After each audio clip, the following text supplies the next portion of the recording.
Praise the Lord everyone. Welcome to my channel Vocal Bliss. ഒരുപാട് നാളായിട്ടുണ്ടെന്ന് തോന്നുന്നല്ലേ എൻ്റെ videos കണ്ടിട്ട്. സോ ഇന്ന് ഞാൻ ചെറിയൊരു വചനം നിങ്ങളിലേക്ക് എത്തിക്കുകയാണ്. So today's word is Psalms 52. നിങ്ങളൊക്കെ വായിച്ചിട്ടുണ്ടായിരിക്കാം ഇത് ദാവീദ് എഴുതിയ സങ്കീർത്തനമാണെന്ന്. നമുക്ക് ആ വചനത്തിൽ ഓരോ വാക്യത്തിൽ നമ്മൾ വായിച്ചു നോക്കിയാൽ നമുക്ക് മനസ്സിലാവും എത്ര ആഴം ഉള്ള ഒരു വചനമാണ് ഇതിനകത്തുള്ളത് അല്ലേ. നിങ്ങൾക്ക് അറിയാനായിട്ടില്ലേ ആരാണ് ഈ സങ്കീർത്തനം എഴുതിയെന്ന്? Yes, David has written this Psalms. ചില സാംസുകൾ ദാവീദ് എഴുതിയിട്ടുണ്ട്.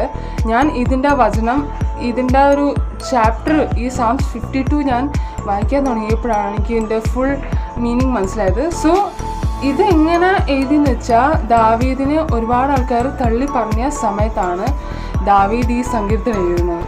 ഒന്ന് ഓർത്ത് നോക്കി, ദാവീദിനെ എത്ര പേരായിരിക്കും തള്ളി പറഞ്ഞത് അല്ലേ?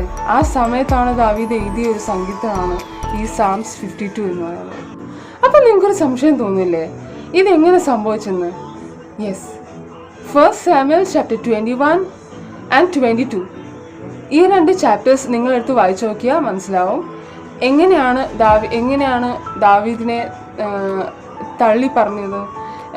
ഇതിൻ്റെ പിന്നിലുള്ള ഒരു ചില കാര്യങ്ങൾ, നടന്ന കാര്യങ്ങൾ ഒക്കെ ഈ 1 Samuel chapter 21 and 22 ഇത് നിങ്ങൾ വായിച്ചു നോക്കിയാൽ മതി. ഞാനും വായിച്ചു നോക്കിക്കൊണ്ടിരിക്കുന്നു. സോ നിങ്ങൾക്ക് ഇതിൻ്റെ യഥാർത്ഥമായ കാര്യം നിങ്ങൾക്ക് മനസ്സിലാവാൻ സാധിക്കും. സോ നിങ്ങൾക്ക് എല്ലാവർക്കും അറിയാമായിരിക്കും ദാവീദ് ഒരു പരിശുദ്ധാത്മാവ് നിറഞ്ഞൊരു വ്യക്തിയാണെന്ന്, ദൈവത്തെ ഭയന്ന് ഒരു വ്യക്തിയാണെന്ന്, ദൈവത്തെ മനസ്സിലാക്കിയ ഒരു വ്യക്തിയാണെന്ന് നിങ്ങൾക്ക് എല്ലാവർക്കും അറിയായിരിക്കും അല്ലേ, നിങ്ങൾ പഠിച്ചിട്ടുണ്ട്. സോ നമുക്ക് 1 Samuel chapter 21 നമുക്ക് മനസ്സിലാക്കാൻ പറ്റും ദാവീദ് ദൈവത്തെ ഭയന്നൊരു മനുഷ്യനായതുകൊണ്ട് ഒരുപാട് ഫിലിസ്തീൻസിനെ കൊല്ലണമെന്ന് ആഗ്രഹിച്ച് ദാവീദ് ഒരുപാട് ഫിലിസ്തീൻസിനെ കൊന്നെന്നും പിന്നെ സൗൾ ടേൺസ് ടു ഡേവിഡ് അങ്ങനെയൊക്കെ നമുക്ക് അതിനകത്ത് കാണാൻ സാധിക്കും. പിന്നെ അതിനകത്ത് Saul turns to David by not giving peace. നിങ്ങൾ ആ ചാപ്റ്റർ വായിച്ചു നോക്കിയാൽ മതി. പിന്നെ ജോണതൻ ടേൺസ് ടു ഡേവിഡ്, അവിടെ ഒരു മീറ്റപ്പ്, അവിടെ ഒരു കണക്ഷൻ ഉണ്ടാവുന്നു. സോ ദാവീദ് അബിമേലെക്ക് എന്ന് പറഞ്ഞാൽ പുരോഹിതൻ്റെ അടുത്ത് പോയി ഇങ്ങനെ കാര്യങ്ങളൊക്കെ സംസാരിക്കുന്നു. അതൊക്കെ ഈ ചാപ്റ്ററിലുണ്ട്. പിന്നെ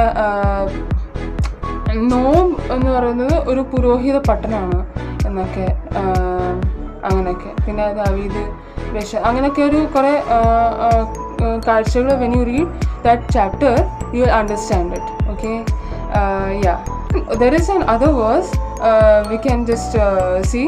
You'll just read Corinthians chapter 6 verse 19. So ഈ വാക്യങ്ങളൊക്കെ ഞാൻ വായിച്ചിട്ട് പോലില്ല. So I have to read it. നിങ്ങൾക്കും വായിക്കാം, ഈ വാക്യം ധ്യാനിക്കാം, മനസ്സിലാക്കാം എങ്ങനെയാണ് ഈ വാക്യത്തിൻ്റെ ആഴമെന്ന്. പിന്നെ ഒരു വാക്യം കൂടി 2 Timothy chapter 3 verse 10 onwards നിങ്ങൾക്കൊക്കെ വായിക്കാം. അതും ഒരു റിലേറ്റഡ് വേഴ്സസ് ആണ്. ബട്ട് നിങ്ങൾ ഷുവറായിട്ടും വായിക്കേണ്ടത് 1 Samuel chapter 21 and 22.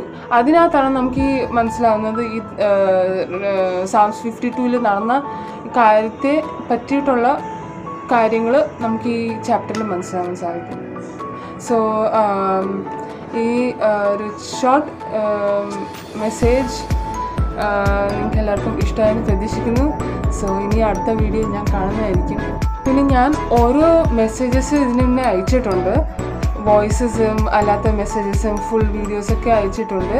സോ അതൊക്കെ നിങ്ങളുടെ ഫ്രണ്ട്സിലേക്കും ഫാമിലീസിലേക്കും എല്ലാവരിലേക്കും എത്തിക്കുക. Okay, and please like, share and subscribe to my channel. Children